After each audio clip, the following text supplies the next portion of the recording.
పంపేది. దీని వలన దేవుడు మన ఇచ్చిన ప్రేమ ప్రత్యక్షపరచబడి మనము దేవుని ప్రేమించి మరి కాదు తానే మనల్ని ప్రేమించి మన పాపములకు ప్రాయశ్చిత్తమై ఉంటది తన కుమారుని పంపేది. ఇందులో ప్రేమ ఉన్నది. ప్రియులారా, దేవుడు మనల్ని ఇలా ప్రేమింపగా మనం ఒకరినొకరు ప్రేమకు బద్దులమై ఉన్నాం. ఏ మానవుడు దేవుని ఎప్పుడూ కూడా చూసి ఉండలేదు. మనం ఒకరినొకరు ప్రేమించిన ఎడల దేవుడు మన ఎందు నిలిచి ఉండదు. ఆయన ప్రేమ మన ఎందు సంపూర్ణమగుదు. దీని వలన మనము ఆయన ఎందు నిలిచి ఉన్నామని ఆయన మన ఎందు ఉన్నాడని తెలుసుకొనిచున్నాం. ఏదైనా ఆయన మనకు తన ఆత్మలో పాలు దయచేసి ఉన్నాడు. మరియు తండ్రి తన కుమారుని లోక రక్షకుడిగా ఉండటం పంపించుట మేము చూసి సాక్ష్యం ఇచ్చుచున్నాం. యేసు దేవుని కుమారుడని ఎవడు ఒప్పుకొను వానిలో దేవుడు నిలిచి ఉన్నాడు. వాడు దేవుని యందు ఉన్నాడు. మన ఎడల దేవునికి ఉన్న ప్రేమను మనం ఎరిగిన వారమై దాన్ని నమ్ముకొని ఉన్నాము. దేవుడు ప్రేమాస్వరూపి ఉన్నాడు. ప్రేమ యందు నిలిచి ఉండేవాడు దేవుని యందు నిలిచి ఉన్నాడు. చాలు. ఆమేన్. హల్లెలూయా.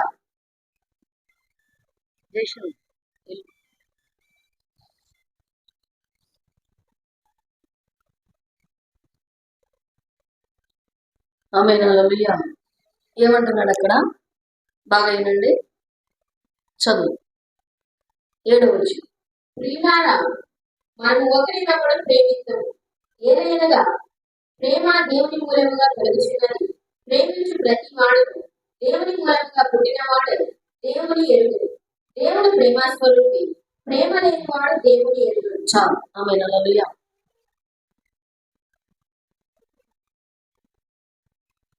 అయితే బాగా వినండి, మనకి ఒకళ్ళలో ఒకళ్ళకి కుటుంబానికి అందరికీ ఏం అవసరమైందంటే ప్రేమ అవసరమైంది. అయితే బాగా వినండి,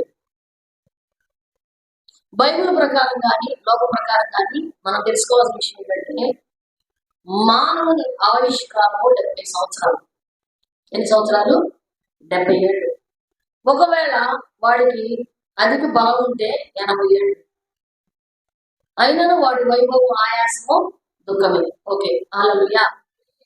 అయితే మనిషి ఏ రోగము లేకుండా సైన్స్ ప్రకారం కానీ నా యొక్క చూడండి బైబిల్ ప్రకారం కానీ ఎన్ని సంవత్సరాలు ఉంటాడంటే 45 సంవత్సరాలు. అప్పటికి ఏ రోగం రాదు, ఏ నొప్పులు ఉండవు, ఏ బలహీనత ఉండదు. 45 పడిన కాడి నుంచి అన్ని నొప్పులే, అన్ని బలహీనతలే. కాళ్ళు నొప్పులు, ఏళ్ళు నొప్పులు, కీళ్ళ నొప్పులు అంటే సరదాగా పట్టి మొదలైద్ది. లేకపోతే కూర్చున్నప్పుడు పట్టిద్ది, లేదా నడిచినప్పుడు పట్టిద్ది, నడుము పట్టిద్ది, మెడ నొప్పి అలా మొదలైద్ది. అరిగిపోయి అది పెట్టుకోదు. కూర్చొని లేచినప్పుడు పట్టింది, లేకపోతే నాకెందుకు నొప్పులు ఉంటాయి. అలాగే 50 ఏళ్ళు వచ్చేంత వరకు అవే నొప్పులతో పడతాం బాధ. అవి మోకాళ్ళ నొప్పులు. ఎక్కడ? మోకాళ్ళ నొప్పులు, లేదా మోకాళ్ళ నొప్పులు కంపల్సరీ, లేదా నడుము నొప్పి. డాక్టర్ దగ్గరికి వెళ్తే అంటాడు హెవీ అవుతున్నారు, అందుకే మీరు తగ్గాలి, అందుకే నొప్పులు వస్తున్నాయి అని చెప్తారు. హల్లెలూయా. దీనికి దానికి సంబంధం ఏంటంటారా? చాలా దగ్గర సంబంధం ఉంది అని చెప్తారు. దాంతో మనం బాధపడతా ఉంటాము, హాస్పిటల్కి వెళ్తాం, వస్తాం, మందులు మింగుతూ ఉంటాము. ఆ తర్వాత 50 సంవత్సరాల వచ్చేసరికి ఏమైతామంటే మందులు మెంగంగా తినబుద్ధి కాక సమస్యలకి కుటుంబంలో దిగుళ్ళు, తిండి తినక, సమస్యలు వచ్చినాక నిద్ర పట్టక, మందులు మింగిన దానికి కిడ్నీలో ప్రాబ్లం, కిడ్నీ ప్రాబ్లం వచ్చింది, యూరిన్ సరిగ్గా నడవట్లేదు, ఏదో ప్రాబ్లం. అలా 50-52 ఏళ్ళు వచ్చేది ఏమైందంటే ఇది కాస్త హార్ట్ స్ట్రోక్ దాకా వెళ్ళిపోతుంది, అది కాస్త బ్రెయిన్ దాకా వెళ్ళిపోయింది, అది కాస్త ప్రాణం పోయాక దాకా వెళ్ళిపోయింది. అంటే మనిషి బాగుండేది ఎన్ని సంవత్సరాలు అంటే 45 సంవత్సరాలు. ఆడోళ్ళైనా మగోళ్ళైనా లెక్కేసుకొని ఇంటికి వెళ్ళాలి. 45 ఏళ్ళ వరకు ఎటువంటి బాధలు దిగులు ఉండవు కానీ బాగుంటారు. ఈ 45 ఏళ్ల తర్వాత వస్తాయి ఈ ప్రాబ్లమ్స్ అన్ని వస్తాయి. అయితే ఈ 45 సంవత్సరాలు, 50 సంవత్సరాలు, మా అయితే 70 సంవత్సరాలు పుడతాం. దీనిలో నీకెందుకు పగ, ప్రతీకారం? మనిషి ఎప్పుడు పుడతాడో, ఎక్కడ పుడతాడో అన్నది తల్లిదండ్రులు, కుటుంబానికి ప్లాన్ ఉంటుంది. డాక్టర్ కూడా చెబుతాడు ఫలానా టయానికి, ఫలానా డేటు, ఫలానా హాస్పిటల్లో డెలివరీ. అది సరే, రోడ్డు మీద కన్నప్పుడు కూడా ఫలానా టయానికి 1 గంటలో మంతక సాని కూడా చెప్పింది, ఇంక గంటలో కాన్పు అయిద్దమ్మా. చెప్తారా? ఎలా కంటారన్నది కాదు, ఎప్పుడు పుడతారన్నది వాళ్ళు చెప్తారు. ఆ గడిలో కొంచెం కూడా మాకు ఎప్పుడు పుడతామో ఎలా పుడతామో అన్నది ప్రజలకి డాక్టర్కి ఒక ప్లానింగ్ ఉంటుంది. ఇప్పుడైతే ఫలానా టయానికి ఫలానా తారీఖు పుట్టాలని సర్జరీ చేపించి తీస్తున్నారు. అప్పుడు కాలంలో మందసాలు అన్నిటికి ప్లాన్ ఉంది, కానీ మరణానికి ప్లాన్ లేదు, చావుకి ప్లాన్ లేదు. ఎంత గొప్ప ఇంట్లో పుట్టినా వాడు రోడ్డు మీద చచ్చిపోయినా ఆశ్చర్యం లేదు. వెళ్తూ ట్రైన్ ఎక్కుతూ బస్సు ఎక్కుతూ బండి మీద పోతూ రోడ్డు మీద కూర్చొని టీ తాగుతూ ఏటీఎం దగ్గరికి డబ్బులు తీస్తూ మధ్యకాలం డబ్బులు తీస్తూ ఇంకా కొంతమంది అయితే మందిరంలో ఆరాధన చేస్తాం. సావుకులు ఆరాధన చేస్తూ ఉండగా పాట పాడుతూ గుండె ఆగిపోయి అక్కడే చచ్చిపోయిన వాళ్ళు, మాట్లాడుతూ మందిరంలో చనిపోయిన వాళ్ళు, ట్రైన్ బయలుదేరినప్పుడు చనిపోయిన వాళ్ళు, ఊరికి హార్ట్ అటాక్ వచ్చి ఏ రోగాలు జబ్బులు లేకుండా. అంటే మరణానికి ఏం లేదు, ప్లాన్ లేదు. ఎప్పుడు పోతామో తెలియని బ్రతుకులో మనకెందుకు విసుగులు, తగాదులు, గొడవలు, సమస్యలు, బాధలు? ఈ వాక్యం అర్థం ఏంటమ్మంటే అందరినీ ప్రేమగా పలకరించు, ప్రేమగా మాట్లాడు. ఆడపిల్లల గురించి తీసుకోండి. మ్యాక్సిమం 15-20 సంవత్సరాల వచ్చాక మ్యారేజ్ చేసేస్తారు. అక్కడి నుంచి కుటుంబం, ఫ్యామిలీ 20 సంవత్సరాలు తల్లిదండ్రులు పెంచుతారు, 20 సంవత్సరాల నుంచి భర్త ఆధీనంలోకి వస్తారు.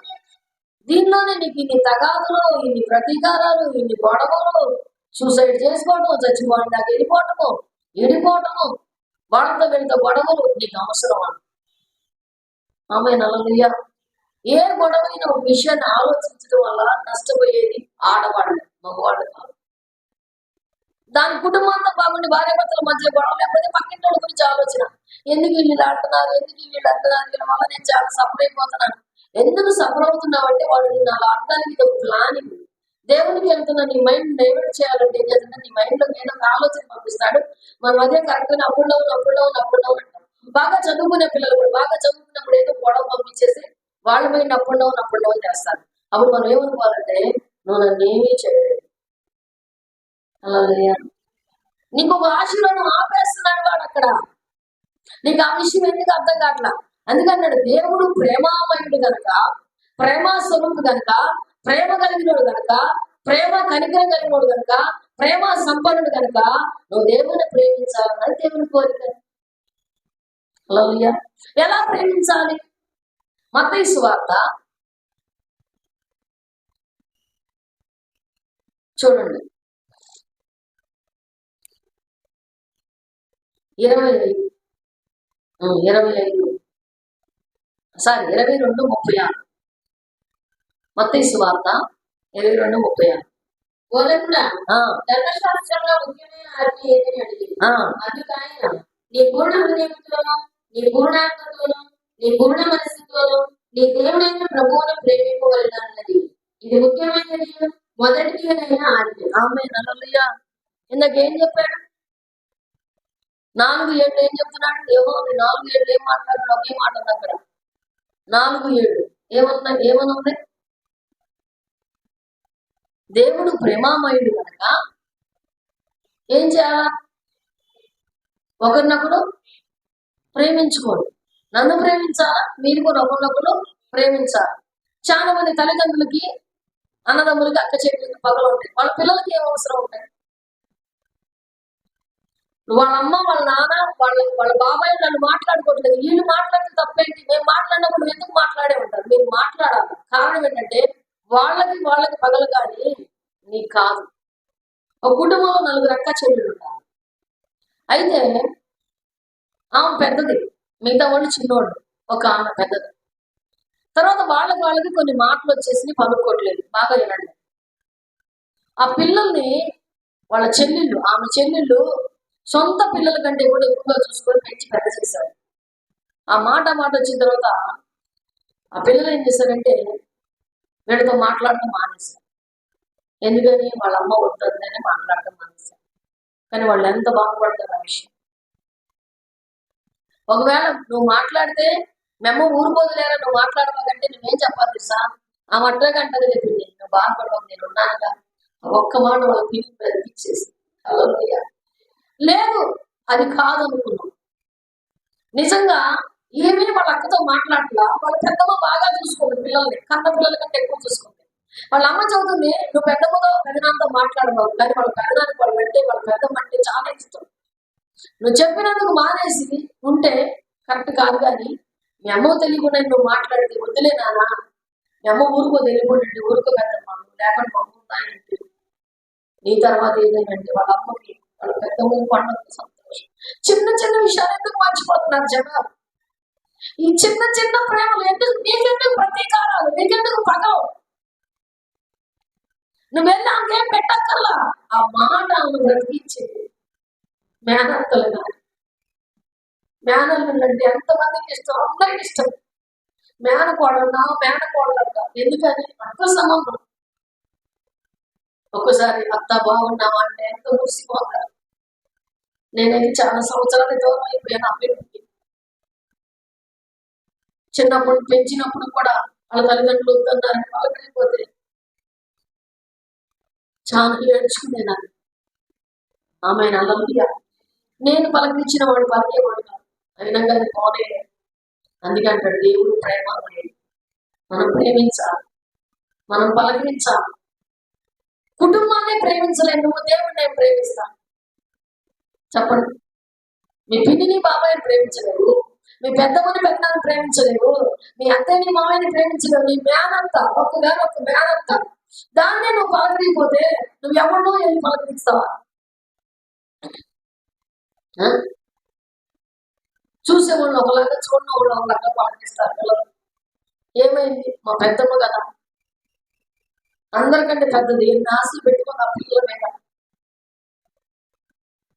ఆమె నల్లయ్యా, నీకు విషయం తెలుసా? నేను అమ్మంటాను కదా జనసమ్మని, మా పిల్లలు పెద్దమ్మ అని అంటే ఇప్పుడు అంటానికి నేను అసలు ఇష్టపడను, అమ్మని పిలుస్తారు. ఒకవేళ మీ పెద్దమ్మని ఎవరన్నా అన్నా కానీ ఎవరో మా పెద్దమ్మ ఎవరో అంటారు, ఎందుకంటే వాళ్ళకి అసలు అలవాట్లేదు. ఫస్ట్ నుంచి కూడా, బాల్యం నుంచి కూడా వాళ్ళ అమ్మ నాన్నని పిలుస్తారు.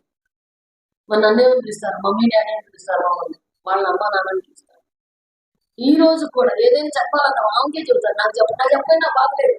ఎందుకంటే అది చెప్తుంది.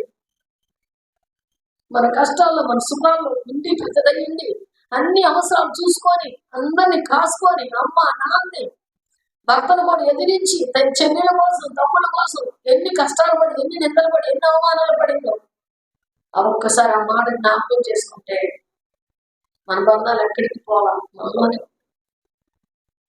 ఆయన అంటున్నాడు దేవుడు ప్రేమమయ్యాడు, అందుకే ఆయన ఎంతో ప్రేమించాడు. అంతేకాకుండా ఆయన కొన్ని నిబంధనలు మనకి ఇచ్చాడు. నీ కోసం దేవుడు కొంతమందిని కాపలాగా ఇచ్చాడు. ఎవరినమ్మంటే దేవుని యొక్క దూతలనే. ఎవరిని ఇచ్చాడు? దేవుని యొక్క దూతల్ని, నీకు పరిచర్య చేయటానికి, నిన్ను విడిపించడానికి, నిన్ను బాగు చేయటానికి, నిన్ను సమస్తంలో గనులుగా చేయటానికి. ఆమె నలభయ్యా. అయితే నువ్వు ఎవరి వైపు చూడాలన్నమాట? దేవుని కీర్తనలో 121, 1, 2, 3 వచనాలు. కొండల నుండి నాకు కనుగొస్తున్నాను, నాకు సహాయం ఎక్కడి నుండి వచ్చిన? యెహోవా నుండి నాకు సహాయం కలుగును. ఆయన భూమి ఆకాశములను సృజించిన వాడు. ఆయన నీ పాదము తొట్టిల్లనీయడు. నేను కాపాడువాడు కురుకడు, ఇశ్రాయేలును కాపాడువాడు కురుకడు తెచ్చబోడు. యెహోవాయే నిన్ను కాపాడువాడు. నీ పురుషుడు యెహోవా నీకు నీడగా ఉండేది. పగలు ఎండ దెబ్బైనను నీకు తగలేదు, రాత్రి వెన్న దెబ్బైనను నీకు తగలేదు. ఏమంటున్నాడు అక్కడ? కొండల తట్టు నాకు కనులెత్తుచున్నాను, నాకు సాయం ఎక్కడి నుంచి వచ్చను? ఏ సమస్య అయినా, ఏ బాధ అయినా, పిల్లల గురించి, ఇంటి గురించి, లోన్ గురించి, పొలం గురించి, స్థలం గురించి, ఉద్యోగం గురించి, వ్యాపారం గురించి, వాళ్ళ వివాహం, సంతానం, చదువులు, ఎడ్యుకేషన్, సెటిల్ అవడం, లేకపోతే ఆస్తులు, అప్పులు, అందరి గురించి ఎవరు అంత కావాలంటే ఎవరి వైపు చూడాలి? మనము దేవుని వైపు చూడాలి. మనం అలా చూస్తున్నామా? మనుషుల వైపు చూస్తున్నాం. ఎవరి వైపు చూస్తున్నాము? మనుషుల వైపు చూస్తున్నాం. ఆయన ఏమంటున్నాడు? దేవుని వైపు చూడు అంటున్నాడు. ఆమె నమ్మయ్యా అలయ్యా. ఒకనొక ఊర్లో ఒక సహోదరుడు ఉన్నాడు. వాళ్ళు అన్నదమ్ములు వచ్చేసి, నిజంగా రియల్ స్టోరీ, కథ కాదు. 7 అన్నదమ్ములు, 7 తోడ ఒక్కతే ఆడపిల్ల. అయితే ఆమె అన్నదమ్ములు చాలా లేనోళ్ళు. అంటే ఆడపిల్ల స్థితి ఎలా ఉండదు అన్నది నేను చెబుతున్నా. చాలా లేనోళ్ళు. మీకు అందరికి అర్థమైపోతుంది నేను చెప్పిన మాట. వాళ్ళు ఏం చేశారంటే తలా కొంచెం వాళ్ళ తల్లిదండ్రులు వృద్ధాప్యంలో ఉన్నప్పుడు పుట్టిన పిల్ల ఆడపిల్ల తలా కొంచెం డబ్బులు వేసుకొని ఆమెను మాలాగైతే ఉండకూడదు, మా స్థితిలో అయితే ఉండకూడదు అని ఆమెని మంచి కుటుంబానికి ఉన్నతమైన స్థితిలో ఇచ్చారు. ఎంప్లాయ్ ఉద్యోగస్తులు కాదు, ఇంకా మంచి పొలము, మంచి ఆస్తులు కలిగిన ఆ ఇంటికి కోడలుగా చేశారు. ఆ ఇంటికి కోడలు ఒక్కటే కోడలు. ఇక వాళ్ళకి ఆడపిల్లలు మగపిల్లలు ఎవరు లేరు, ఒక్కడే మగపిల్లోడు, ఒక్కటే ఈమె. ఇచ్చి చేసే వాళ్ళు చాలా ఉండేవాళ్ళు అనమాట. ఆ ఊరు మొత్తం ఉండేవాళ్ళు.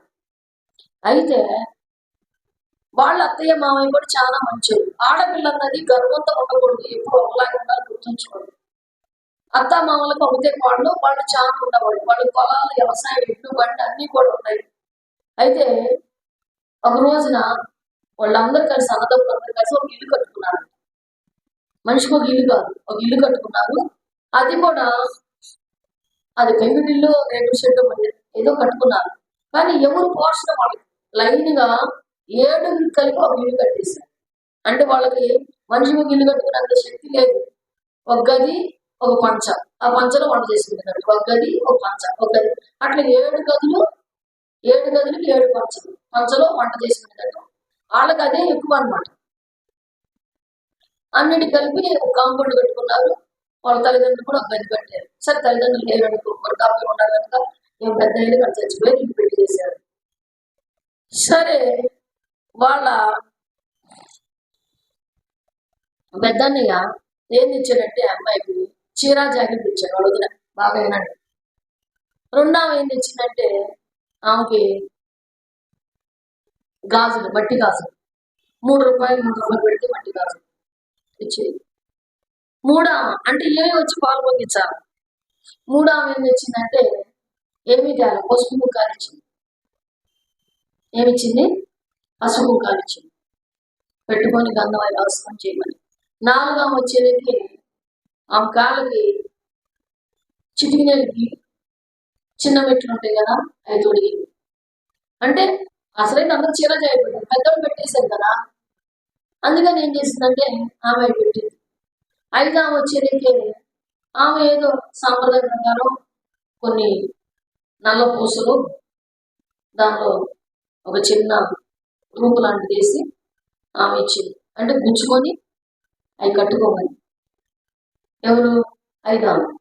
6వ ఏం చేసిందంటే 6వ 7వ కలిసి ఏం చేశారంటే ఆమెకి ఏదైతే ముత్తైదుకి ఏం కావాలో ఒక జత చెప్పులు తీసుకొని పువ్వులు, పళ్ళు, కాయలు తీసుకొచ్చారు. వాళ్ళిద్దరు వేసుకొని. వాళ్ళ వదిన ఎలాంటి చీర తీసుకొచ్చిందమ్మా అంటే అది చాలా తక్కువ రేటు చీర, అసలుకి కట్టుకోవడానికి కూడా పనికిరాదు అలాంటి. ఆమె అలవయ్య. అయితే ఆమె అక్కడి నుంచి వచ్చేటప్పుడు ఆమె కారులో దింపారు. బాగా అయినండి. ఎక్కడ దింపారు? కారులో దింపారు. ఆమె చెవులకు కానీ, ముక్కులకు కానీ, లేకపోతే బంగారం కానీ, ఒంటి మీద బంగారం వేసుకొని వచ్చి తన వదినోళ్ళు ఏమేమి పెడతారో అది తీసుకోవాలని, వాళ్ళు చిన్నపుచ్చుకోకూడదని ఆమె కారులో కూర్చున్నప్పుడే బంగారం అంతా తీసి తన భర్తకు అప్పచెప్పేసి కారులో వాళ్ళు వదిలిచ్చిన 120 రూపాయల చీర కట్టుకుంది. ఏం చీర?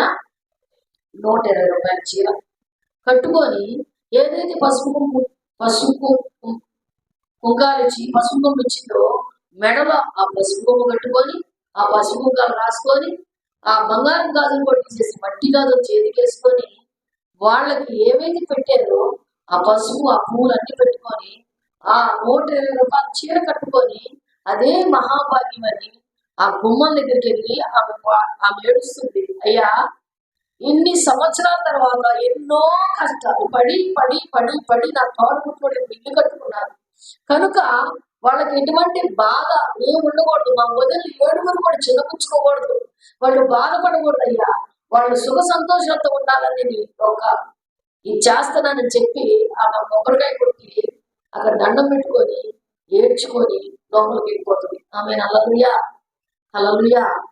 ఆ పెట్టిన ఆ ఏదైతే పొంగల్ చేస్తారో అది ఒక తిని అన్నదమ్ములందరికి పెట్టుకొని వాళ్ళని దీవించి ఆశీర్వదించకపోయింది. ఆడపిల్ల పుట్టింట్లో గర్వం చూపించకూడదు. చెప్పకూడదా? ఎంత గొప్పింట్లో ఉండా మీ అమ్మ నీకు పచ్చిమిరకాయలు పచ్చడి వేసి పెట్టినా నన్ను ఎందుకు రమ్మన్నావు ఇది పెట్టడానికి అనకూడదు. మీ అమ్మ ఉంది కాబట్టి అదైనా పెట్టింది. రేపు రోజు నీ బతుకు అది పెట్టేవాడు కూడా లేవు. ఉన్నారా? చెప్పండి. ఎప్పుడు కూడా ఆడపిల్ల ఏది అనకూడదు. నువ్వు ఎంత సంతోషిస్తావో, వాళ్ళు ఎంత దూషించినా వాళ్ళని బట్టి నువ్వు ఎప్పుడు సంతోషిస్తావో వాళ్ళు అప్పుడు వర్ధిల్లుతారు. అదే ప్రేమ. నువ్వేం ప్రాక్టికల్ గా ఫోన్లో మాట్లాడి హాయ్ అని బాయ్ అని చెప్పగల మంచి కొట్టుడు చాలు. అవునా కాదు?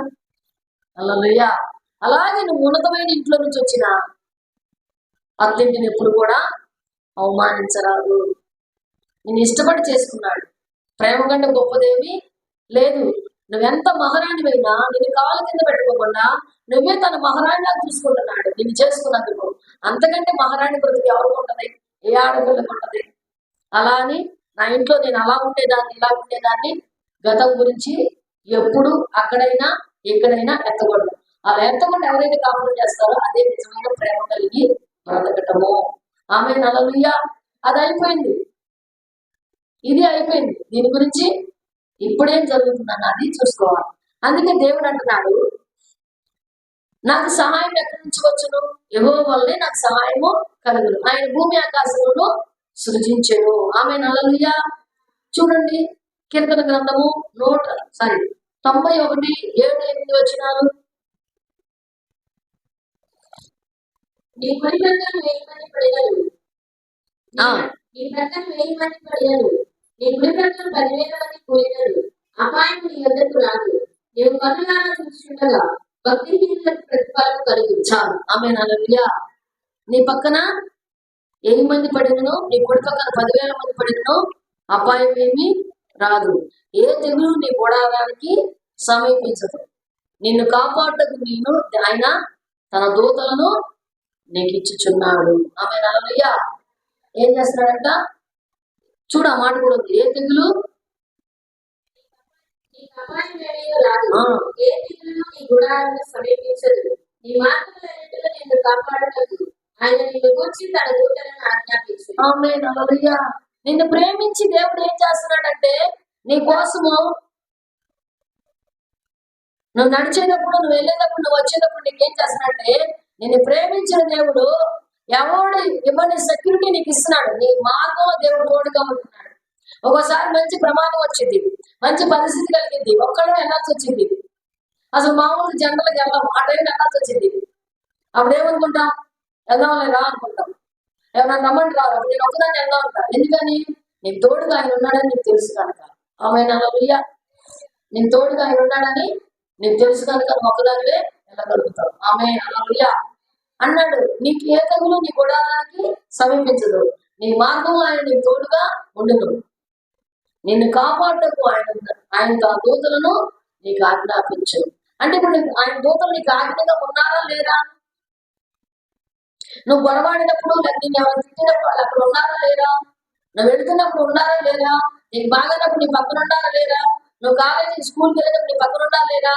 నీ పిల్లలకు సెక్యూరిటీగా ఉండారా లేరా? ప్రతిదానిలో వాళ్ళు ఉన్నారు. వాళ్ళు లేని రోజు అదంటూ లేదు. బైబిల్ ఒక మాట ఉంది, నేను ఆన్సర్ చెప్తాను. నేను చెప్తాను, మీరు ఎవరు చెప్పండి. ఒక వ్యక్తికి దయ్యం పట్టింది. ఏం పట్టింది? దయ్యం పట్టింది. ఆ వ్యక్తి సమాధులు తిరుగుతూ ఉంటాడు. యేసు ప్రభు అంటారు, నువ్వు ఈ స్థలాన్ని వదిలిపెట్టుకో అంటాడు. ఈ మనిషిని వదిలిపెట్టాడు. ఒక వ్యక్తులను బట్టి నీ పేరు ఏంటి అంటే శానా అని చెప్తాడు. శానా అంటే మనం ఏమనుకుంటే శానా దెయ్యం అంటాం. శానా అంటే శానా దెయ్యం కాదు. శానా అంటే మేము చాలా మందిగా అని అర్థం. హల్లెలూయా. అంటే ఒక సైన్యం అని అర్థం. శానా అంటే ఒక సైన్యం. ఈ మాట ఎక్కడ అంటాడంటే దేవుడు పేతురు సైనికుడు చెవు నరికినప్పుడు చెప్తాడు, నువ్వెందుకు తొందరపడుతున్నావు? నీ కత్తిని నీ బొరలో పెట్టుకో. నేను కోరితే నా తండ్రి కోటి సేనను పంపుతాడు. నువ్వెందుకు తొందరపడు? శాన అంటే ఎంతమంది అమ్మ అంటే 6,000 మంది. ఎంతమంది? 6. శానా అంటే 6,000 అని అర్థం. ఆమె హల్లెలూయా. భూమి మీద ఒక డ్యూటీ చేయడానికి కొన్ని కోట్ల మంది దూతలు ఉంటారంట. ఒక శాఖ ఒకటి, ఒక శాఖ ఒకటి. అలాగే ఒక మనిషిలోనే 6,000 దెయ్యాలు ఉన్నాయి. ఆ సమాధంలో తిరిగే వాళ్ళు ఎన్ని దెయ్యాలు ఉన్నాయి? శానా అంటే 6,000. పందుల్లో పడినప్పుడు ఎన్ని పందులు చచ్చిపోయినా అక్కడ? 300, 400 పందుల దాకా చచ్చిపోయింది లోయలో పడి. ఒక్కో దానికి మూడు దెయ్యాలకి పైన ఒక్కో దాంట్లో పడి. ఆమె హల్లెలూయా హల్లెలూయా. 6,000 శానా అంటే దేవుడు నీకు ఎంతమందిని ఇస్తున్నాడు? నేను తప్పు మాట్లాడలేదు, నేను అన్యాయం చేయలేదు, నేను చాలా బాధపడుతున్నాను అని నువ్వు బాధపడినప్పుడు దేవుడికి అది తెలియదా? తెలుసు. మరి ఎందుకు జరగట్లేదంటే మనం మనుషుల మీద ఆధారపడుతున్నాము. మైండ్ బాగుండాలని ఏదో కూడా డైవర్ట్ చేస్తున్నాం. ఎవరితో కూడా మాట్లాడటం, ఎవరితో కూడా పంచుకోవడం, ఎవరితో కూడా చెప్పేయడం, వాళ్ళు ఎందుకు కూడా చెప్పడం, వాళ్ళు ఎందుకు కూడా చెప్పడం, వాళ్ళు ఎందుకు కూడా చెప్పడం, పంపు మాట్లాడటం. హల్లెలూయా హల్లెలూయా. నువ్వు బాధపడినప్పుడు దేవుడికి ఎందుకు చెప్పలేకపోతున్నావు? పక్కన వాళ్ళకి తాను తీసిందా ఆసిందా? చెప్పండి, ఏం చేసింది? ఈ రోజు ఏమంటారు తెలుసా? అమ్మో నువ్వు గమ్మటి పడుతున్నావు, ఎంత మంచిదాన్ని కూడా పడనంటది. రేపు రోజు దానికి తిని ఉండలేక వచ్చింది కానీ ఆడి మీద తగాదాలు ఆడుతుంటది. మనకు అవసరమా ఆ మాటలు? ఒకవేళ నేను నిజంగా తగాదా ఆడుకున్నా ఆమె అడిగింది అనుకో, ఆమెకు సీరియస్ సమాధానం చెప్పక్కర్లా. ఏమి లేదులే అంటే ఎప్పుడు అలా అందరు ఎందుకు అన్నాడు తెలియదు, ఏదో చికాకులో ఉన్నాడు. ఒక మాట అయిపోయింది. భర్తను సమర్థించుకునే భార్య చేసే మాట. మీరు అడగవచ్చు, వాడు మంచోడు కానప్పుడు ప్రార్థన చేయి, ఎదవైనప్పుడు దేవుడికి లోబడు. అస్సలు మంచోడు కానప్పుడు గట్టిగా మాట్లాడు, దేవుడు సమాధానం ఇస్తాడు. ఇంకొకనంటూ ఏమీ లేదు. హల్లెలూయా. ఎంతకంటే టార్చర్ పెట్టేవాడు, ఎంతకంటే ఇసుకించేవాడు, ఎంతకంటే ఏమించేవాడు, అసలు బాధ్యత లేకుండా తిరిగే వాళ్ళు ఉన్నారు ఈ రోజు కూడా. మరి ఏం చేయాలి? ప్రార్థన చేయాలి. ఆమె హల్లెలూయా హల్లెలూయా హల్లెలూయా. అక్కడ ఏమంటున్నాడు? నీ మార్గంలో నిన్ను కాపాడటకు ఆయన తన దూతలకు నిన్ను గురించి ఆజ్ఞాపిస్తాడు. నిన్ను ప్రేమించిన దేవుడు నిన్ను వదిలేయలేదురా. నిన్ను సృష్టించిన దేవుడు నిన్ను వదిలేయలా. నీకు తోడుగా తన దూతలు ఇచ్చేస్తాడు. ఆమె హల్లెలూయా. అయితే నువ్వేమడిగితే అది ఇస్తావు అంటున్నాడు. ఏమంటాడు? మత్తయి సువార్త 7:7. త్వరగా నువ్వేమడిగితే అది ఇస్తాను. అడుగుడి మీకు ఇవ్వబడును, వెలుగుడి మీకు దొరుకును, తట్టుడి మీకు తీయబడును. అడుగు ప్రతి వాడికి పొందుడు, వెలుగువారికి దొరుకును, తట్టువారికి తీయబడును.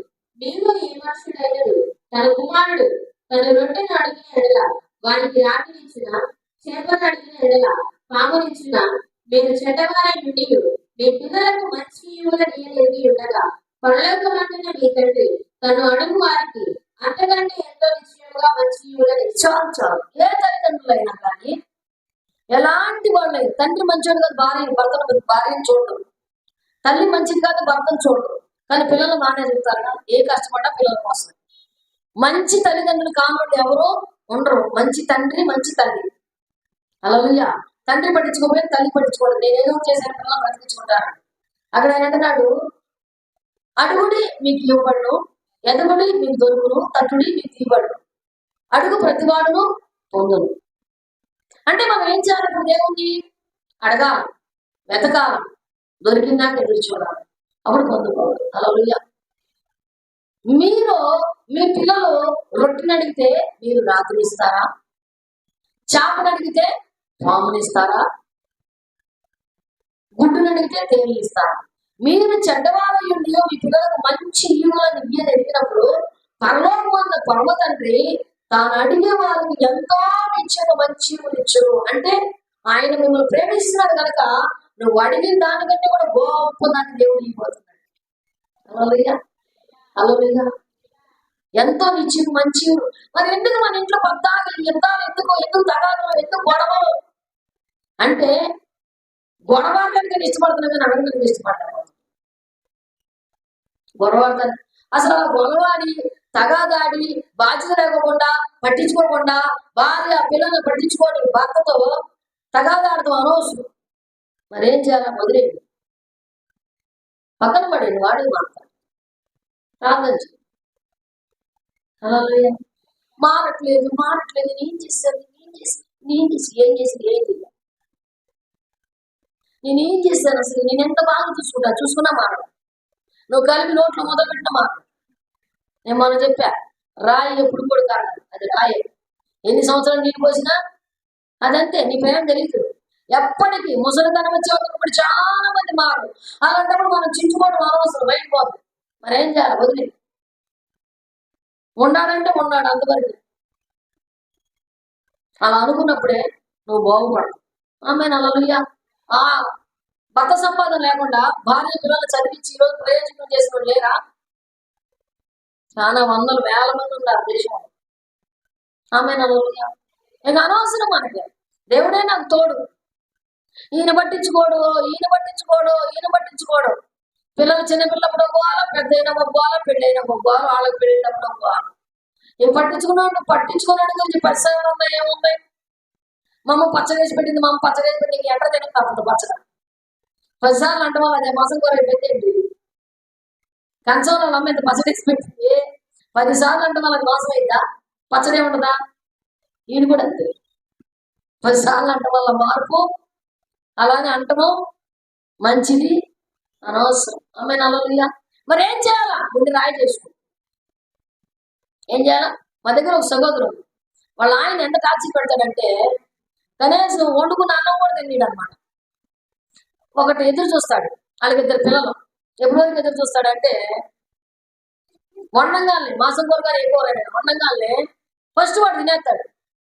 రెండోది ఒక 10 నిమిషాలు చూస్తాడు, పిల్లలు వచ్చి తింటారేమో చూస్తాడు. పిల్లలు వచ్చి తింటారనుకో మొత్తం తీసుకెళ్ళి వీధిలో ఉన్న కుక్కలకి వేసేస్తాడు. అసలు ఆయన ఎంత మంచిగా కుక్కలకి వేస్తాడు అనుకుంటారు.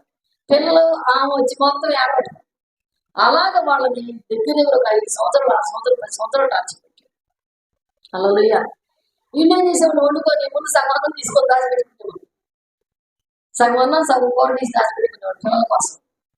ఆమెను మాత్రం తినిచ్చేవాడు కాదు, పిల్లల్ని ఏం తినిచ్చేవాడు కానీ ఆమె అసలు తినిచ్చేవాడు కాదు.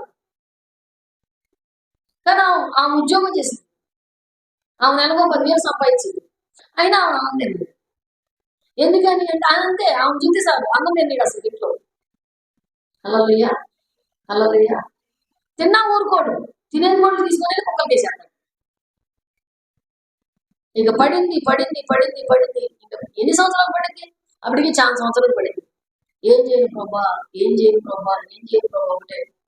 ఇక ఆయన గురించి పట్టించుకోవడం మానేసి, అయినా కానీ కొన్ని సంవత్సరాలు బాగా పెట్టాడు. ఆ తర్వాత ఆయన చనిపోయాడు. ఆమె హల్లెలూయా. ఈ రోజున ఏ ఆడోళ్ళు ఏ మగోళ్ళు ఉండలేనంత ఆశీర్వాదం నాకు ఉంది. ఒక్క ఆడ మనిషి కూతురుది కానీ, అల్లుడు కానీ, పెద్ద కూతురు కానీ, పెద్దల్లుడు కానీ, చిన్న కూతురు కానీ, చిన్నడు కానీ ₹1 లేకుండా ఆమె కష్టంతో దేవుడు ఇచ్చినంతో విజయవాడ ప్రాంతంలో 3 స్టేర్ బిల్డింగ్ వేసింది. రెడీ చెప్పడం కట్టలేదా? ఫోటోలు కూడా ఉన్నాయి నా దగ్గర. హల్లెలూయా. ఏంటమ్మా ధైర్యం అంటే దేవుడే ఆమె ధైర్యం. దేవుడే ఆమె చాకరే. మగ పిల్లలు లేరు, ఆడపిల్లలు ఉండ సాయం చేసేవాడు కాదు, భర్త లేడు. ఆమె చాకరితోనే ఆమె అక్కడక్కడ సీట్లు వేసుకొని రూపాయి కూడబెట్టుకొని ఉద్యోగం అయిపోయిన తర్వాత వాళ్ళ ఇళ్లలో పాస్ పనికి వెళ్ళి పని చేసుకొని 3 స్టేర్లు బిల్డింగ్ కట్టింది. పిల్లలు 2 చిన్నకి. హల్లెలూయా. హల్లెలూయా. ఇప్పుడు ఆయన ఉంటే ఆశీర్వదిస్తాడని ఏం లేదు కదా, ఆయనతో నీకు సంబంధం లేదు కదా. నువ్వే దేవునికి ముఖ్యం, నేను దేవునికి ముఖ్యమని నువ్వు ఎప్పుడైతే అనుకుంటావో నీకంటే గొప్పవాళ్ళు ఎవరు? గట్టిగా చెప్పగలను. హల్లెలూయా. ఆయన లేకపోతే నేను చేయలేను, ఆయనే చెయ్యాలి, ఆయనే తేవాలి, ఆయనే చెయ్యాలంటే కాదు, నువ్వు మెయిన్. ఆమె హల్లెలూయా. హల్లెలూయా. కన్నీరు ఏరులై పారుచుండగా కలతలు పారుచుండగా, కన్నీరు ఏరులై పారుచుండగా కలతలు పారుచుండగా, నన్ను చూచి నిన్ను తెరచి మార్చి నింగిని తెచ్చి దీవించినావయ్యా యేసయ్యా దీవించినావయ్యా. ఆమేన్. నిన్ను చూస్తే నీ ఏడుపు చూసి దీవించాడా? నీ పక్కింటోడు ఏడు చూసి నిన్ను దీవించాడా? ఇసుక ఏడ్చినప్పుడు ఇసుక చూసి ఇసుక గాయస్ పడిపించాడా? లేకపోతే వేరే వాళ్ళు ఏడ్చినప్పుడు వాళ్ళు చూసి ఇసుక గాయస్ పడిపించాడా? పేదలు చెరసాల ఉన్నప్పుడు పేదలు చూసి దేవుడు కనికరించాడా? లేకపోతే ఇంకోళ్ళు చూసి కనికరించాడా? దానియేలు జైల్లో ఉన్నప్పుడు, లేకపోతే చెరసాల భూమిలో ఉన్నప్పుడు, సింహభవనంలో ఉన్నప్పుడు, ఆ గృహంలో ఉన్నప్పుడు దానియేలు ప్రార్థన దేవుడు ఆలకించాడా? ఆ దేశం రాజు ప్రార్థన ఆలకించాడా? ఎవడు ఏడిస్తే వాడికే, ఎవడు అడిగితే వాడికే, ఎవడు కష్టపడితే వాడికే, ఎవడు దేవుడితో మాట్లాడితే వాడికే, వాడిని బట్టే దేవుడు ఆశీర్వదిస్తాడు. గట్టిగా చెప్పండి. మరి తల్లిదండ్రులకు ఉండదామా అంటే ఉండమే, కొంచెమే, కొంతకాలం కొంచెం సేపే. కానీ నీదే, నీ కన్నీరే, నీ శ్రమ, నీ కష్టము, నీ ఏడుపు, నువ్వు అడగటము, మాట్లాడటము, నిన్ను బట్టే కదా నేను కుటుంబం దేవుడు దీవించాడు. ఎవరిని చూసి నిన్ను తెరిచాడు? నిన్ను చూసే, నన్ను చూసేవాడు దేవుడు. చాలా మంది అంటారు మమ్మల్ని బట్టి, మా నాన్న బట్టి, నిన్ను బట్టి, నాకు నా కొడుకును బట్టి. నీ కొడుకు కలెక్టర్ అయితే కలెక్టర్ గారు తండ్రి అంటాడు, నువ్వు కలెక్టర్ అయితే నువ్వే కలెక్టర్ అంటాడు. అలాగే నీ కొడుకు ఎంప్లాయ్ అయితే వాళ్ళని ఉద్యోగస్తులు ఆయనకి 5 లక్షలు 6 లక్షలు చేయడం అంటాడు. రేపు పెళ్ళైనా 5 లక్షలు 6 లక్షలు నాన్న తెచ్చిస్తాడా? మరి ఎవరికి ఇస్తాడు? భార్యకి ఇస్తాడు. అలాగే అదే నేనైతే నీదే, నీ భర్తకుంటే నీదే, భర్తకుండా నీది కాదు, నీదే, నీకు ఇచ్చింది నీదే, నీ ఆశీర్వాదం నీదే, నీ భర్తకుండా నీదే, నీకంటూ ఉండాలి అదే. గట్టిగా చెప్తాం. హల్లెలూయా, హల్లెలూయా. ఇప్పుడు నువ్వు చేసేదానికి నిన్ను ఆశీర్వదం, నీ ప్రార్థన బట్టి, నిన్ను బట్టి, నీ ప్రార్థన బట్టే నీ ప్రార్థనే నీ పిల్లలకు ఆశీర్వాదం ఉంటుంది. కానీ నీ పిల్లలకి నీకు ఎప్పుడు ఆశీర్వాదంగా రాదు. చాలా కష్టం. యేసువుని బట్టి యాకోబుకు రాలా, యాకోబుని బట్టి యేసువుకి వచ్చింది. ఆమేన్, హల్లెలూయా. నీ తల్లిదండ్రులు నీకు అరాకొరా ఉండలేదు. ఎందుకంటే నిన్ను బట్టి, అసలు బైబిల్ మొత్తంలో నిన్ను బట్టే నీకు ఆశీర్వాదం. నన్ను బట్టి నిన్ను తెరిచావు, నా ఏడుగుని బట్టి, నా శ్రమ బట్టి, నా బాధ బట్టి. అయితే నేను దీన్ని బట్టి నేను ఒక విషయం అడుగుతున్నాను, ఈ శ్రమ నాకు ఎప్పుడు ఉండకూడదు. అడుగుడు ఇవ్వండి, అడుగుడి తోడు, తట్టుడి తీవ్ర, అడుగు ప్రతి మాటను పొందు. హల్లెలూయా, హల్లెలూయా. దేవుని యొక్క దూతలు నీకు అలా చాకరీ చేయబోతున్నాను, అలాగే నేను ఆశీర్వించబోతున్నాను. ఆమేన్, హల్లెలూయా. అపొస్తలుల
గొప్పతనం అనుకుంటాం, కానీ కాదు. ఎందుకు కొట్టరు, ఎందుకు వాడిని హింసించరు అంటే దేవుడు అంట వాడి కాపులాగా కూతా పెడతాడంట. హల్లెలూయా, హల్లెలూయా. ఇది రాత్రి కాలము వాడిని చంపేస్తారు. అలాంటి టైంలో దేవుడు తన దూతలు వాడు బాగుపడితే అనేక మందికి ఆశీర్వాదకరంగా మారుతాడంట. హల్లెలూయా. చాలా సందర్భాల్లో కూడా మన ఇంటి మీద కానీ, కుటుంబం మీద కానీ, లేకపోతే ఇంకోసారి కానీ దాడి చేయడానికి ప్లాన్ వేసి, పిల్లలు చంపడానికి ప్లాన్ వేసి, భర్తను చంపడానికి ప్లాన్ వేసి, పిల్లలు పాటు చేయడానికి ప్లాన్ వేసి, అలాంటి ప్లాన్ చుట్టూ దేవుడు ప్లాన్ పక్కాగా ఉంటుంది. హల్లెలూయా. ఆ చిన్న విషయం మనకు గుర్తు రాదు. దేవుడు తోడై ఉన్నాడు కదా, దేవుడు చేస్తాడు కదా అనుకోండి, ఏమైతుందని 1-4 సెక్యూరిటీ వాళ్ళని పెడతాం, కాపలా వాళ్ళందరినీ వేసేది ఏం చేస్తాం. కానీ దేవుడు తోడుగా ఉన్నాడు నాకు, దేవుడే నాకు అన్నింటిలో తోడుగా ఉన్నాడు, నా రాకపోకల్లో తోడుగా ఉన్నాడు, నా భర్తకు తోడుగా ఉన్నాడు అని మనం ఎప్పుడైతే అనుకుంటామో అప్పుడే దేవుడు నీ కుటుంబానికి ఆశీర్వాదకరంగా మారుతాడు. హల్లెలూయా, హల్లెలూయా అన్న ఆలోచన మన మైండ్కి రావాలి. ఇప్పుడు పేతురికి ఎవరు తోడుగా ఉన్నారు చెరసాలలో చూడండి. ఏంటంటే ఒకసారి ఒక మనిషి చిన్న తప్పు చేసి జైలుకి వెళ్తే అసలు ఆ జైల్లో ఉన్న మనిషిని చూడటానికి పోనిస్తారు, మనల్ని రానిస్తారు. అసలుకి నువ్వు తప్పు చేసావంటే నేను చూడటానికి వచ్చిన వాడు కూడా అట్టడోళ్ళే అంటారు, అసలు మనల్ని వెళ్ళలేమరు. అలాంటిది ఒక బెయిల్ లేకుండా, ఒక లాయర్ లేకుండా, ఒక రికమెండేషన్ లేకుండా జైల్లో నుంచి ఇడిపించుకొచ్చాడంటే దేవుడు ఎంత గొప్పోడండి. మనము అలాంటి వాటి విషయంలో ఎంతమంది సంప్రదిస్తాము, దేవుని తప్ప. ఒకవేళ దేవుడు కలుగు చేసుకుందాం అనుకున్నా కానీ ఏమంటారు తెలుసా, అసలు అమ్మ ఆ విషయంలో కనుక చెప్పకపోయినట్టయితే ఈ వాడు మేము వినిపించుకొచ్చేసేవాళ్ళం. అమ్మే ఆగలా ఉంది, అందుకే ఆగిందని విలువించిందే నువ్వు ఒకసారి అన్నావుగా.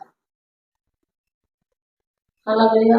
అసలు అమ్మ చెప్పకపోతే ఏం చేసేవాళ్ళు, ఏం చేస్తే ఇప్పుడు ఒకడే మీరు 5 మంది వాడు చూడండి. దేవుడు ఎందుకు వద్దంటున్నాడు మనకు తెలుసా. వద్దు అన్నప్పుడు ఎంత ఖచ్చితమైన, ఎంత కష్టమైన, ఎంత బాధ అయినా వద్దన్నప్పుడు రాగు, దాని ఆశీర్వాదం నువ్వు చూస్తాను. వద్దురా అడిగి వెళ్ళొద్దన్నప్పుడు నచ్చకపోయినా కానీ ఆగిపో, దాని ఆశీర్వాదం నువ్వు చూస్తాం. అసలు వద్దని మనం సగం అనిపించుకోసాం, వద్దంది ఆగుతారు కానీ అదే ఉండదు. ఇంక నువ్వు ఉండేటి సుఖం ఆగిపోయి సుఖం ఏంటి. నేను అలా కాదు, ఆగు అన్నప్పుడు మరి వారి మాట మాట్లాడి ఎంత కష్టమైన నష్టమైనా ఆగు, వెళ్ళొద్దు, ఆగిపో అంటే నేను చాలా విషయాలు కూడా అసలు కలగ చేసుకోను, వెళ్ళను, దాని గురించి ఇంకెత్తను. వద్దన్నాక మనకెందుకు. ఆమె అయిద్దంటే అయిద్దంట, అవదంటే అవదంట. ఇప్పుడు అవందని అయిద్దని చెప్తే నాకేంటి నీకు లాభం, అవునా కాదు. మరి అన్నాక లేట్ అవుతుంది కాబట్టి లేట్ అవ్వచ్చు, కానీ అవ్వటం మాత్రం 100% అయిపోయింది. ఎందుకంటే సెలవు ఇచ్చిన వాడు నమ్మదగిన వాడు. నేను కాదు మాట్లాడేది, నా ఆలోచన, నా తలంపులు కాదు. దేవుడు నీతో ఏం మాట్లాడతాడో అది మాత్రమే చెప్పగలిగేంత శక్తి ఉంది. ఆమె హల్లెలూయా, హల్లెలూయా. అక్కడ అంటున్నాడు మొదటి కాలం దాటాడు. పేతురు కోసం సగం అంతా ప్రార్థన అత్యాశక్తి వాళ్ళందరూ ఏడుస్తున్నారు. పేతురు చెరసాల్లో ఉన్నాడు. ఎక్కడున్నాడు? చెరసాల్లో, ఒక బందీగా, ఒక గృహంలో, ఒక జైల్లో. ఆయనకి 4 కాపులాలు ఉన్నాడు. మొదటి కాపులు, 2వ కాపులు, 3వ కాపులు, 4వ కాపులు. మొదటి కాలం దాటాడు, 2వ కాలం దాటాడు. అక్కడ ఒక దూత వచ్చి భుజం తట్టి ఏం చెప్తుంది, నువ్వు లేచి నీ చెప్పులు చేత్తో పట్టుకొని నీ నడుము కట్టుకొని బయటికి రా. ఆమె హల్లెలూయా, హల్లెలూయా. దేవుడు ఎప్పుడు మనం గమనిస్తూనే ఉంటాడు, దేవుడు ఎప్పుడు మనం చూస్తూనే ఉంటాడు. ఆయన ఆయన కూడా నాకు దర్శనం అవుతుందేమో, నాకు దర్శనం నేను విడుదలై బయటకు వస్తుంటాడు. రియల్ గా వచ్చేసాడు. హల్లెలూయా, హల్లెలూయా. అలాగే మొదటి రాజుల గ్రంథం 18వ అధ్యాయంలో కూడా ఉంటుంది. నువ్వు చదవద్దు, నేను చెప్తాను. ఏలియా దగ్గరికి ఒక దూత వచ్చి అంటది, ఏలియా నిద్రపోతుంటే తన భుజము తట్టి ఏం చేస్తుంది, తన భుజము తట్టి ఏలియా లెగమని చెప్పినప్పుడు అతను కళ్ళు తెరిచి చూడగా అతని ఎదురుగా ఎవరో ఉంటాయి. నిప్పుల మీద కాలిన అప్పం ఒకటి ఉంది, నీళ్ళ గుడ్డు పక్కన ఉంది. దూత అంటది, ఏలియా నువ్వు లేచి ఆ అప్పమును తీసుకొని ఆ నీళ్లు తాగు, శక్తికి మించిన ప్రయాణం నీ కోసం దేవుడు సిద్ధపాటు చేశాడు. ఆమె హల్లెలూయా. ఆయన తిని 40 దినాలు ప్రయాణం చేశాడు. ఆమె 40 ఆ ఒక్క బలంతో 40 దినాలు ప్రయాణం చేశాడు. అంటే దాని అర్థం ఏంటంటే మనము ప్రతి విషయంలో కూడా భయపడుతూ ఉంటాం. ఏం జరిగిందో ఏమంటాడో వస్తే, ఏమంటాడు ఈ తప్పు తీసుకెళ్ళి ఎక్కడ పెట్టాలంటే ఏమంటే ఏమంటాడు అబ్బాయిని ఏమంటాడు, కోడల్ని ఏమంటాడు, అమ్మాయి ఏమంటాడు, కోడల్ని ఏమంటాడు, కొడుకు ఏమంటాడు, కూతుర్ని ఏమంటాడు, అల్లుడు ఏమంటాడు, వాళ్ళు మనుషులండి అంటారు. అని మనం ఐడెంట్ చేస్తున్నాం. అట్లా ఉన్న అబ్బాయిని ఇంకా ఐడెంట్ చేస్తున్నాం. ఇదే మాట బాగానండి, ఇదే మాట ఏమి అనకూడదు ఉండదు కాక, అక్కడ ఏమి జరగకూడదు, ఎటువంటి సమస్యలు రాకూడదు. ఏం చేస్తావో నాకు తెలియదు, వాళ్ళిద్దరి మధ్య గొడవలు రాకూడదు. ఏం చేస్తావో నాకు తెలియదు, మా ఇద్దరి మధ్యలో గొడవలు రాకూడదు. ఏం చేస్తావో నాకు తెలియదు, నా కుటుంబమే సమాధానం రావాలి, నా కొడుకు మారాలి, నా కోడలు కూడా వినాలి. అంత కొడుకు మీద ఏంటంటే కోడలు కూడా ఉండదు, నా కోడలు కూడా వినాలి. నువ్వేం చేస్తావు నాకు తెలియదు, నా తమ్ముడికి నా మరదల మధ్యలో ఐక్యత రావాలి, సఖ్యత రావాలి. గొడవడుకున్నారా? మాకు చెబుతారు ఏంటి గొడవడుకుంటే, మాకు అంటారేంటి, అల్లాళ్ళు గొడవడుకుంటారు. గొడవడుకుంటే ఇంగ్లీష్ మధ్యలో చెబుతారేంటి? తెలిసినప్పుడు నువ్వేం చేయాలి? దానికోసం ప్రార్థన చేయాలి. దానికోసం దేవుడిని అడగాలి. అయ్యో బాబా, నాకు ఒక్కగానొక్క సహోదరుడు కదా, ఒక్కగానొక్క సహోదరి కదా, ఒక్కగానొక్క తమ్ముడు కదా, ఒక్కగానొక్క అన్న కదా, ఒక్కగానొక్క మేనలుడు కదా, ఒక్కగానొక్క కుటుంబం కదా, లేదా నాకు ఒక్కడే కొడుకు కదా, వాళ్ళిద్దరి మధ్య సఖ్యత లేదు, నా కోట సరిగా లేదు, నా కొడుకు సరిగా ఆమెతో ఉండట్లేదు, వాళ్ళిద్దరి మధ్యలో మంచి బంధం లేదు. నువ్వేం చేస్తావు నాకు తెలియదు, వాళ్ళిద్దరి మధ్య సమాధానం ఇది ఎందుకు రాదు మనకి? నేనైతే అదే మాట మాట్లాడు, రెండో మాట మాట్లాడు. నేనెక్కడ నెత్తి మీద తీసుకునే ఉన్నాయి. అలా ప్రభు నువ్వేం చేస్తాను అది అర్థంతో మాట్లాడు. అలా అయితే మరి ఉండన వెళ్ళిపోయిన సంగతి ఏంటని మీరు అడగచ్చు. ఉండన వెళ్ళిపోయిన సంగతి మనం ఏం చేస్తాం? ఉండాలని పోతే మనం ఏం చేస్తాం? వెనకాల ఉండి అంటారేంటి? ఒకటి బాగా గుర్తుంచుకోండి, నువ్వు వద్దని ఎవరు నిన్ను వదిలేసిపోతే ఇల్లు వాళ్ళకి తెలియదని అర్థం. ఇల్లు తెలియని వాళ్ళు వద్దని వదిలేసి వెళ్ళిపోతారు. వద్దనుకున్న వాళ్ళు ఉండనే ఉంటారా? అలా కావాలనుకున్న దాన్ని వదులుకోవాలంటే వద్దనుకున్నా తెచ్చుకోవాలి. గట్టిగా సపోర్ట్లు కొడతాం, ఇంత గట్టి కాదు, కొంచెం వెళ్ళి కొట్టుకోవాలి. అలా కావాలనుకున్నావు, కావాలి అనుకున్నా ఆమెను వదులుకోవద్దు. ఎప్పటికీ ఆమె నిన్ను చూసింది, వద్దని వదిలేసి ఆమెను తెచ్చుకోవద్దు. ఎందుకంటే దానివల్ల ఎప్పుడైనా సమస్య లేదు. That's all. ఆ చిన్న విషయం అర్థం కాదు జనాలు. చాలా మంది అంటారు అసలు నువ్వు వద్దు అంటారు. ఎంత మనం వాళ్ళకి ఎంత చేసి పెట్టిన వాళ్ళు మనల్ని ఇష్టపడరు. వద్దన్నప్పుడు వద్దనంటే వాడికి బతుకు. ఆమె నల్లయ్య దేవుడి దగ్గర ఎస్సాను ఉండమంటే వద్దండి. చాలా మంది అంటారు వీళ్ళిద్దరు ఇంట్లో చెప్పారు, మా వాళ్ళ మా కొడుకు మేము హాయిగా ఉంటాం అంటారు. మరి ఏం చేద్దాం? ఇదొక దరిద్రం. హల్లెలూయా. అయితే నీ కాపలాగా, నీ ప్రతి కష్టానికి తోడుగా, నీ ప్రతి శ్రమలో తోడుగా హ్యాపీనెస్ ఉంచడానికి ఎవరు ఉంటున్నారు? అవ్వండి దేవుడే. మనం ఒక విషయంలో, ఒక పొలం విషయంలో, ఒక కేసు విషయంలో, భర్త విషయంలో, ఇంటి విషయంలో, ఉద్యోగ విషయంలో, వ్యాపార విషయంలో 100 సార్లు ఆలోచిస్తాం. అదే విషయం ఒక్కసారి దేవుడి దగ్గర ఆలోచించాం. ఒక మనిషి బాగా పొలం విషయంలో తిరుగుతానే ఉంటారు, కోర్టుకి వెళ్తానే ఉంటారు. చాలా సంవత్సరాలు అయింది. నువ్వేం చేస్తున్నావు తెలియదు. జడ్జితో మాట్లాడు, అవతలతో మాట్లాడు. న్యాయమే నీ పొలమైతే నీకు వచ్చింది, న్యాయం కాదని నువ్వు లేదు, నాకు ఇప్పియాలంటే నువ్వు ఇప్పి, లేకపోతే నాకు వద్దు బ్రహ్మ. మార్చు లేకపోతే వద్దు. హల్లెలూయా. సక్రమంగా ఉంటారు లేకపోతే వద్దు. హల్లెలూయా అని ఎప్పుడైతే అంటావో అప్పుడే నీ కుటుంబంలో తీర్పు వస్తుంది. అప్పుడేమొచ్చింది? తీర్పు వచ్చింది. దేవుడు వెంటనే తీర్పు ఇచ్చేస్తాడు. ఆమె హల్లెలూయా. ఆయన అంటున్నాడు చూడండి,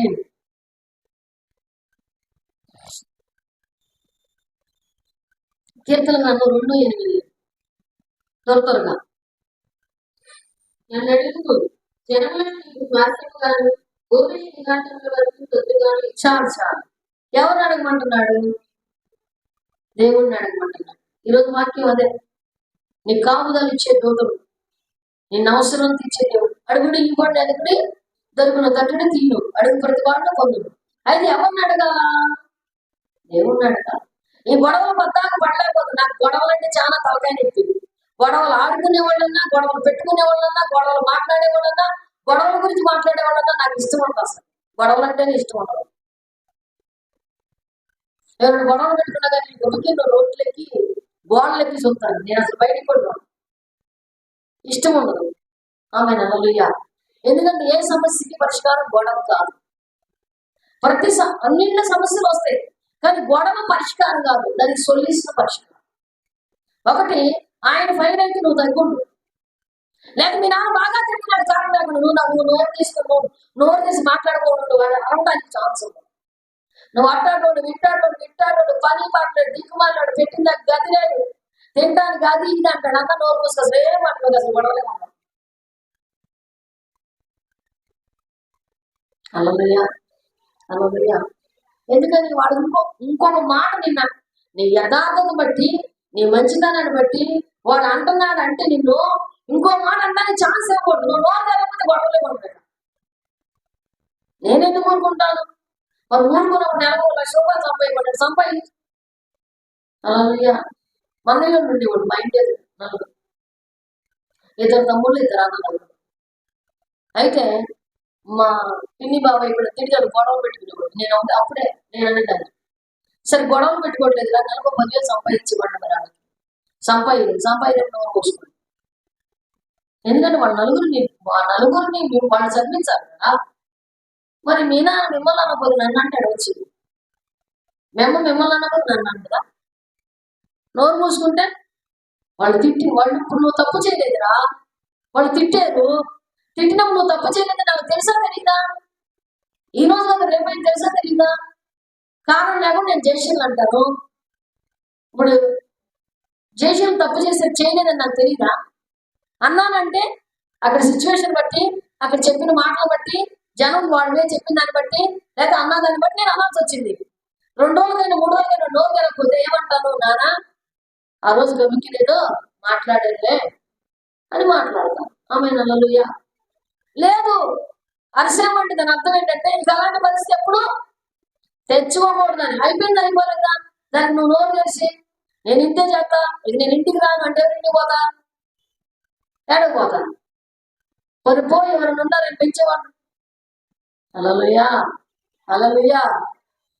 దానికి నోరు మూసుకోవడమే సొల్యూషన్. దాని తర్వాత ఏం చేయాలంటే అలాంటి పరిస్థితుల్లో వాళ్ళు ఉండకోకుండా ప్రార్థన చేయాలి. ఏం చేయాలా? ప్రార్థన చేయాలి. ఏ సమస్య నీ దగ్గరికి పదే వస్తుందంటే నువ్వు బాగా ఏడుతావని కాదు, దానికోసం ప్రార్థన చేయమని అర్థం. కూతురు పదే ఒక విషయం చూస్తుందంటే ప్రార్థన చేయమని, కొడుకు పదే బాధపడుతున్నాడంటే ప్రార్థన చేయమని, భార్య పదే చెబుతుందంటే దానికోసం ఆలోచించి ప్రార్థన చేయమని, భర్త పదే మాట్లాడిందంటే దాన్ని మార్చుకోమని. సపోర్ట్ పడుతున్నారు. నువ్వు ప్రధాని సొల్యూషన్ ఉందా లేదా? పదే అమ్మ అటు మాట్లాడకమ్మని వాడు మాట్లాడి నాకు నచ్చట్లేదు, పద్దాక అరవబాకు అని 10 సార్లు చెప్పాడంటే ఇక అరవద్దని నోరు వేసుకొని గయ్యి మరి పడిపోమని కాదు అని అర్థం. హల్లెలూయా, హల్లెలూయా. ఇతను భార్య భర్తలు బాగా గొడవలు అవుతున్నాయి. అయితే అక్కడుండ ఆ పూజారి దగ్గరికి వెళ్ళి చెప్పిందంట, పూజారి గారు నాకు మా ఆయనకి బాగా గొడవలు అవుతున్నాయి, ఏం చేయాలి అర్థం కావట్లేదు అంటే ఆయన అన్నాడంట, చేతులు ఈ పూజ పెట్టుకుంటే అని మందిరించి చేతులు పెట్టి పొట్లం కట్టించాడంట. అమ్మా ఏం లేదు నీ గొడవలు అవ్వాలంటే నేను చెప్పింది 1 వారం రోజులు చేయమ్మా అన్నాడు. సరే పూజారి గారు అన్నట్ట. మరి అక్కడ బంగారు తల్లికి ఏమర్థమైంది నాకు అర్థం కాదు.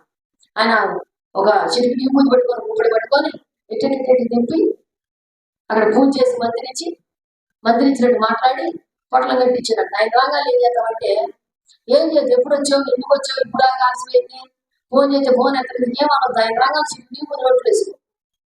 ఏం చేయాలా? ఆయన అన్నం తిని పడుకునేంత వరకు కూడా నీకు మాట్లాడబాకమ్మా, ఈ పూజ మరిపోయిందన్న. సరే ఆయన రాగాలు చిటికి ఈ పూజ రోడ్లు వేసుకున్నాక చిటికి ఎడతాడు, చిటికి ఏం మాట్లాడుతుందంట. మాట్లాడుకోకుండా తింటాడంట, నీళ్ళంటే పెడుతుందంట, టవలంటే ఇస్తుందంట, సోప్ అంటే అక్కడ ఉంటాయి, అన్నం అంటే వచ్చేది పెడుతుందంట, అంత ఇప్పుడు కాళ్ళు ఎప్పుడు కొడుతుందంటే వస్తుందంట, అన్ని చేస్తాను. ఈయన అన్నాడు ఇవాళ ఏదో జరిగింది ఇంట్లో. ఏం జరిగింది ఏంటి ఇలా ఎన్నో మరి ఒక రకంగా అనుకున్నాడు. రెండో రోజు, మూడో రోజు, 4 రోజులు వచ్చి వాళ్ళ అనుభవం వచ్చిందంట. ఎందుకంటే వాళ్ళ ఇంట్లో అసలు గొడవలేదేవంట. వాళ్ళు 20 సంవత్సరాల నుంచి గొడవడుకుంటారంట. ఎన్ని సంవత్సరాల నుంచి? 20 సంవత్సరాల నుంచి గొడవడుకునేది 4 రోజులు జిల్లా ప్రశాంతంగా ఉందంట. ఆడ ఎప్పుడు చూసినా అన్నం తిని పరిగెత్తాడంట. అన్నం కంచంలో చేతికి ఎన్ని ఉంటది, బయటకు వెళ్ళి కడుక్కొని బయటకు వెళ్ళి అవకాశం సొక్క వేసుకొని పోతాడంట. అంత పచ్చేసి ఆమె నల్లయ్యా 4 రోజుల నుంచి గొడవలు. 5 రోజులు 7వ రోజుకి వచ్చేదైతే అడిగి అనుమానం వచ్చిందంట. ఏంటి అసలు గొడవలే పెట్టుకోవట్లా. గొడవలు పెట్టుకోపోయింది నాకు ఇది చేసే పనులకి ఇది తిట్టినా అది సైలెంట్ గా అయిపోయింది. వాడు కూడా ఏం చేస్తాడంటే దీనికి ఏదో కొడుకు వచ్చిందట తిట్టట్లేదు. హల్లెలూయా. ఎందుకు మరి ఇట్లా ఎందుకు మారిందో తెలియదని రోజు ఒక కాయలో పండు పూల ఏదో తీసుకొచ్చిస్తున్నాడంట. ఆ 7 రోజులు వాళ్ళు చాలా సంతోషంగా హ్యాపీగా కూర్చుందంట, మాట్లాడుతుందంట, కాళ్ళు నొక్కండి కాళ్ళు నొక్కుందంట. ఆయన అన్ని చేస్తున్నాడు. ఏమేమనుకోండి నా విభూతి మీద పని చేస్తున్నాడు. నాకు సౌండ్ ఇచ్చి విభూతి బాగా పని చేస్తాడు. పూజారి గారు ఇచ్చాడు, మంత్రి నుంచి ఇచ్చి ఉంటాడు, అన్ని పని చేస్తాడు. ఈయనేమనుకున్నాడు మళ్ళీ మారింది అనుకున్నాడు. కారణం ఏంటంటే విభూతిలో లేదు, ఇంకోదాలో లేదు. ఏం మాట్లాడకపోవడం. అదే మాట నోరు తీసి మాట్లాడితే ఇంట్లో గొడవ అవుతుంది. కొంచెం ఓర్చుకుంటే ఏమైంది, కొంచెం ఓపిక పడితే ఏమైంది, కొంచెం ఎదురు చూస్తే ఏమైంది. ఆడవాళ్ళకి పూజ సహనం ఉందంటారు. ఎందుకు లేదు ఇప్పుడు మీ దగ్గర చెప్పండి. మమ్మకొండంత ఓర్పు నాకు లేదంటారు. మరి మెమ్మగడ గురించి వచ్చావు, మెమ్మకొండంత ఓర్పు లేదు. మీ నాన్న, మీ నాయనమ్మ, మీ అందరూ ఎన్ని బాధలు పెట్టారు. మీ బాబాయ్ అంటే తిన్నాడు, మీ అమ్మని ఎంత టార్చర్ పెట్టారు, మీ అమ్మ ఎన్ని బాధలు పడితే అంత ఓర్పు నీలో ఎందుకు లేదు ఈ రోజున? ఎందుకు మీ అమ్మ పడింది? ఎప్పుడో వెళ్ళిపోతుందంటే నీకోసమే. మీరేమైపోతారో చెల్లా చెదరైపోతారేమోనని మీ నాన్న ఎన్ని బాధలు పెట్టినా మీ అమ్మ పడింది. నేను మమ్మలాగా ఎందుకు ఉండకూడదు అని మీరు అనుకోవాలి. మమ్మలాగా నేను ఎందుకు ఉండకూడదు అని అనుకున్నప్పుడు దేవుని ప్రేమ మీద తప్పనిసరిగా ఉంటుంది. ఆమె హల్లెలూయా, హల్లెలూయా, హల్లెలూయా. ప్రేమలోనే ఒక గొప్పతనం. దేవుడు ప్రేమమయుడు కనుక ఆయన ఒకరినొకరు ప్రేమించాలని చెప్పాడు. ఆ ప్రేమే కుటుంబాన్ని జయించింది. ఆ ప్రేమే నేను నిలబెట్టింది. నీకు మీ నాన్న మీద ఉన్న ప్రేమ, మెమ్మ మీద ఉన్న ప్రేమ నీ కుటుంబాన్ని నిలబెట్టేదని చేసింది. ఆమె హల్లెలూయా. నహూము 1:12-13 లాస్ట్ మాట.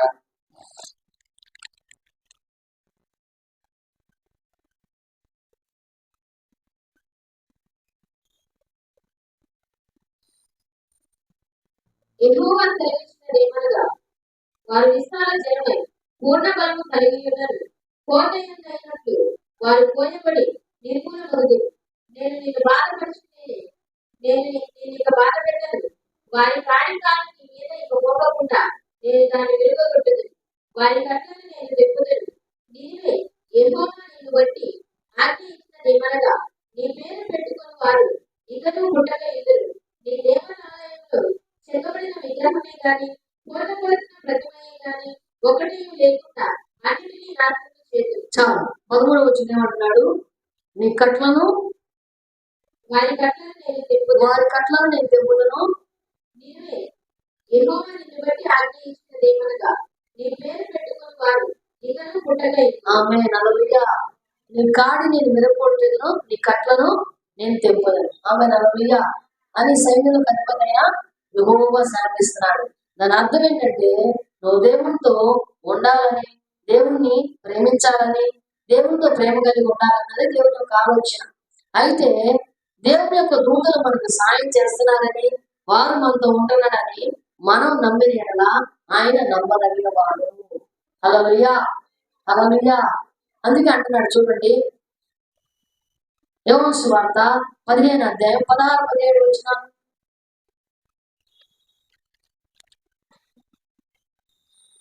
మీరు నన్ను ఏర్పరచుకోలేదు. మీరు నా పేరున తండ్రిని ఏమి అడుగుతున్నారు అది ఆయన మీకు అనుగ్రహించినట్టు మీరు వెళ్ళి ఫలించుటకును మీ ఫలము నిలిచిపెట్టుటకును నేను మిమ్మల్ని ఏర్పరచుకొని నియమించింది. మీరు ఒకరినప్పుడు ప్రేమింపవలనని ఈ సంగతులను మీకు ఆజ్ఞాపించుచున్నాను. ఆమేన్ హల్లెలూయా. మీరు నన్ను ఏర్పాటు చేసుకోవాలి అంటే ఏర్పాటు చేసి చెక్కి కోత పోసిన విగ్రహాన్ని నేను కాదు. నేను మిమ్మల్ని ఏర్పాటు చేసుకున్నా, ఎందుకంటే నేను మిమ్మల్ని ప్రేమించాను కనుక. ఓసారి అంటాడు దేవుడు లోకమును ఎంతో ప్రేమించను కనుక మీరు వెళ్ళి ఫలించండి, మీ బలం నిలిచినట్లుగా నేను మిమ్మల్ని ఆశీర్వదిస్తాను. ఇప్పుడు నిలబడకపోతే ఇప్పుడు నిలిచింది. మీరు ఒకరినొకరు ప్రేమించాలని ఈ సంగతి మీకు చెప్తున్నాను. ఆమె నలుయ నీ కాపులాగా దేవుడు లోకంలో పోలీసులు ఉన్నట్టు, సొసైటీలో రక్షింపబడి ఉన్నట్టు, దేవుడు కూడా ఆయన ఆత్మ గనుక నీకు అనేకమైన దేవదూతల సెక్యూరిటీగా నీ ప్రయాణంలో, నీ మార్గంలో, నీ రాకపోకల్లో, నీ ప్రమాదంలో, నీకున్న ప్రతి కష్టంలో, దుఃఖంలో, నష్టంలో కూడా ఇచ్చాడు. ఒకటే నువ్వు చెప్పాలా, ఆకాశమందు నువ్వు తప్ప నాకు ఎవరు లేదయా, ఈ బాధ నేను పడలేదయా, నేను ఈ శ్రమను పడలేకపోతున్నాను, నాకు సాయం చేయాలంటే దేవుడు ఈరోజు సాయం చేయడానికి సిద్ధపడుతున్నాడు. ఈ వాక్యం దేవుడి గురించి కనుక అందరూ మోకరించండి, కళ్ళు మూసుకోండి, దేవుని గురించి ప్రార్థన చేస్తాను.